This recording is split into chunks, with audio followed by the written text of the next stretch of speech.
Ayun. Message sa akin, message sa amin. Thanks sa inyo ni RJ. Ayun, kasi, ano ba?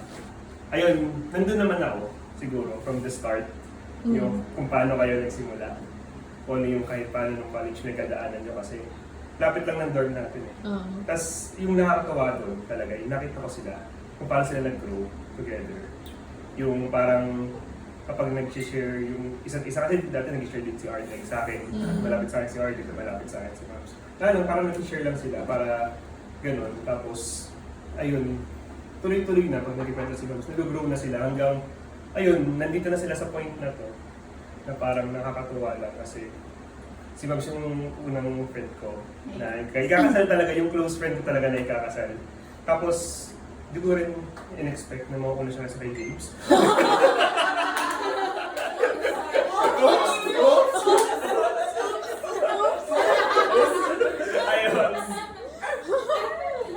Ayun, alam ko naman na magiging okay kayo kasi alam nyo na and patuloy na yan eh, yung pag-grow nyo. And yung next step pala na talaga kung di yung kasal. Kaya, ayun, congrats sa inyong dalawa. Thank you, eh. Gimik pa kami! Sumibig pa yan. James, di ba kami kapos? James. Kaya ba tumayo? Shanghai, di ba?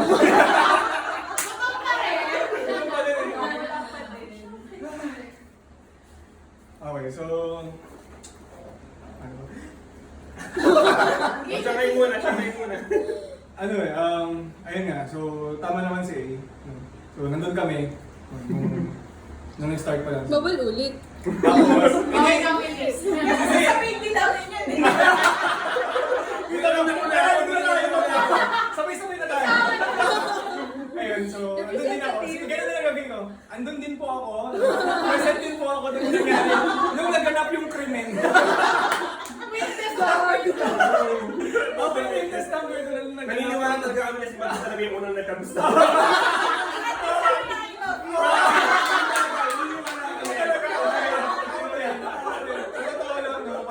Hindi ako, sa pagkakakilala ko kay Arlen, parang hindi siya ganun. Di ba talaga na una? Parang feeling ko, parang, uy, tayo na. Mahal na kasi kita eh. Hindi, so, ayun nga. So, ako sobrang happy. As in, kasi parang, akala ko nga din, ako yung mauna. Akala ko rin, like, Oo, di ba? Diba? Ako na yung nagsabi sa kanila na, hindi, mauna ako. Mauna May muna. plano ka na nga eh. Oo, nagplano na ako na Tapos, ayun nga, parang, nakakatawa kasi, nakailang girlfriends ako. No? Huwag mo na Tapos sabihin. sila pa din. Di ba? Ano yun, parang, Kailan. Bakit ganon? Doon ko lang nakakita na talaga, siya yung sobrang close friend ko na girl na, kumbaga, yung strong pa dun sa relationship. So talagang kudos sa inyo, no?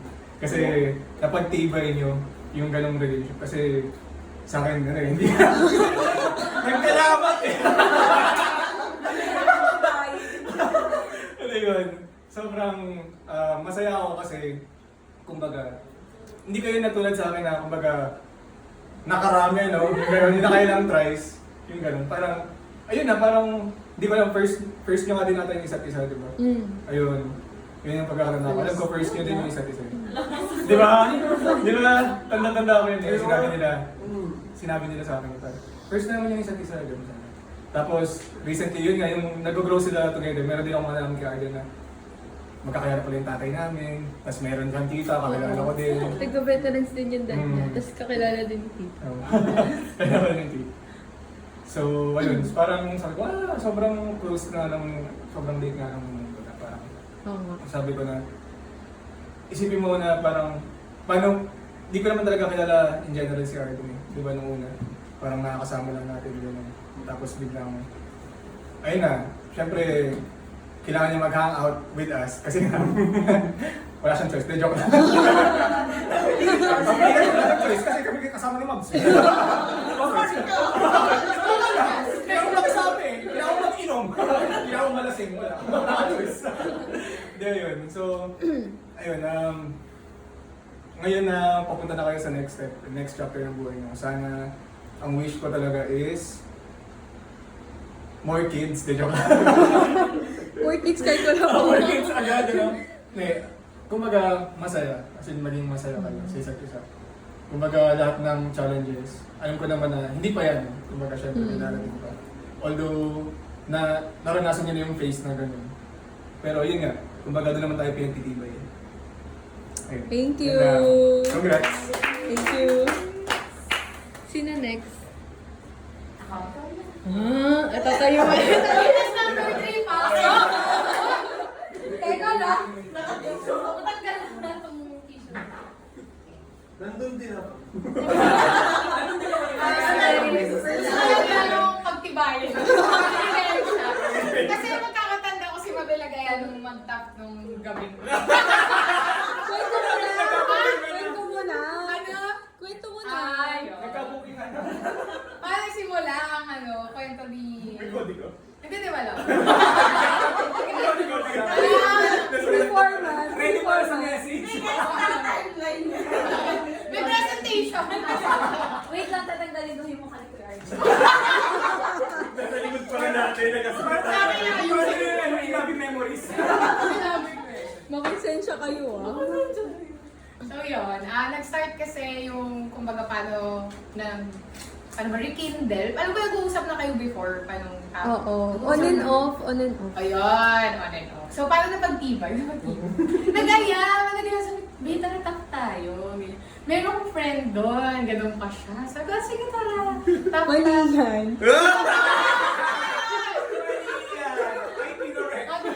Gano'n, ito namin sina Arden. Yes.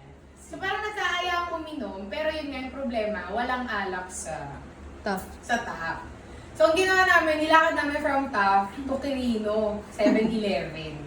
Kasi super late na ata. Yun yung Super late. LRT station. Oo, Tapos Oo, doon. nilakad lang namin. So bumili kami ng 2 mucho.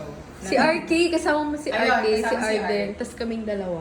So yun, inuman, ganyan-ganyan. So may parang silang dalawa na lang yung nag-uusap. From 4, ba nagsarili na yung dalawa. So kami ni RK, parang kinakantsawan namin sila ngayon na na parang bagay, ganyan-ganyan. So yun, after nung gabing yun, parang nagtuloy-tuloy na. Hindi mo na kwento yung yung umamin si Arden. Tapos si RK yung spokesperson. Kumano mo siya noon? Oo, Hindi yung ko na maalala niya.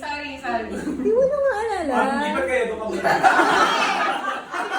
Anyway, Basta yun, Ikwento ko ba ang pangyayari?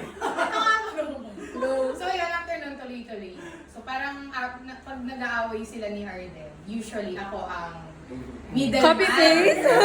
Middleman. Siyempre magka-apartment kami ni Mabel.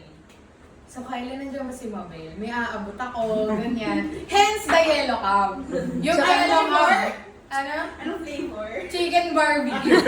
Hindi kasi gusto kong flavor. Hindi ko alam kasi anong gusto niya. Nagugutom na din ako. Naka-square cut pa, naka-square cut. Sakto, 2 birds in 1 stone. Bibigyan si Mabel, mabubusog ako. Di ba? Win-win! Gano'n. Sabi ko, bigyan na lang yun ako chicken barbecue. Gano'n. So, pero minsan pa yung spam. Spam egg. Spam egg. Yan, nagpapadala. Pag nag-aaway. Sana magalagi na sila mag-aaway. Gano'n, dakilang third wheel. Gano'n. So, yun, in fairness naman with to them, totoo nga, parang same with Brian. Nakailan na rin ako, pero sila pa rin. Okay, what am I doing wrong? Joke lang. So yun, my wish or prayers for you, sana yun nga, lalo mapagtibay yung relationship nyo despite yun, the challenges na napagdaanan nyo before, yung mga nakwento mo.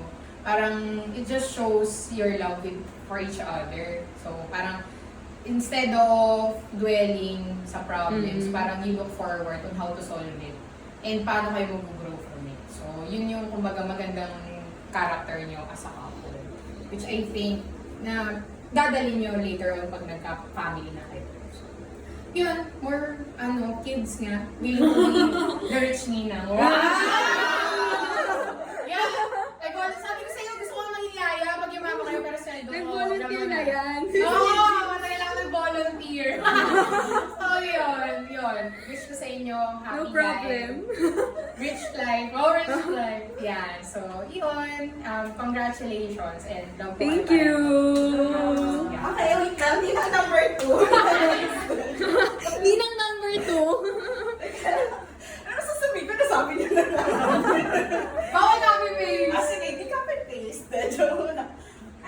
siguro, congrats. Yun lang. More please. Ba't naiiyak? Ba't naiiyak? Oh! Ayun na, isang balot. Hindi, kasi sobrang saludo ako sa love life ni Mons. And yung lang, LDR na hindi LDR. Hindi kasi di ba, knowing Alden. Sino?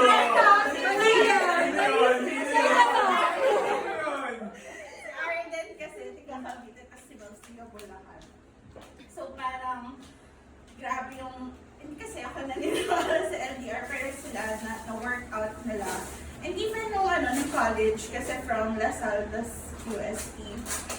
So, walang choice si Arden na magpunta sa UST. Then, nagpupunta din naman kami sa TAF. So, parang kahit anong challenges or problems, talagang kinakaya na ng dalawa from the start. And, ano pa ba? Yes, nga malalim. Pinag-ibay na sila ng panahon. Ready? Then, tsaka siguro, paunin nyo pa rin yung kahit na kunyari magkaaway kayo, naghahanap rin kayo ng ways para ma-fix yung hindi yung pagkakaunawaan. And napaka-short term lang ng mga away nyo. Which is very good. Huwag kayo, nagbago na ba? Second emotion. Ayun, huwag kayong matutulog ng magkaaway. Kasi this Naks, time pare. Pumili na ba nga Kasama na kayo sa isang bahay. Siya na yung makikita mo bago ka matulog. Siya na yung makikita mo pagkagising mo. Hindi ka na masagot. Bakit magkasama nila? Hindi ko pa yun nga. Like, Yeah. yun nga, kasi ganun syempre, mayroong times na nauwi siya sa kanila. Pero yung like, siya, everyday. Forever Hindi na siya. Oo naman. For the next years. Yeah, I mean, for the next years, talaga. Oo naman, di na kami mapaghiwalay. Sabi nga ni Lizelle, kung hindi sila mapag-iwalay, ako lang nasasabi pa minsan, mag-iwalay naman kami. Di ba kayo umay sa isa't isa? Ayun. Tapos 4 kids and yun ang number 2, please. Or Sure. teka, yung number 2. So, may dalawa na yaya sa bahay. Thank you, B. Meron pa akong sasabihin. Oh, si Christine. Ay, sige. Huli na si Abby, tsaka si Lizelle. Hindi na ako mag-speech kasi mag-speech ako sa kasal mo. Ay, bongga. Ay, di wala na ako sasabihin. Joke lang.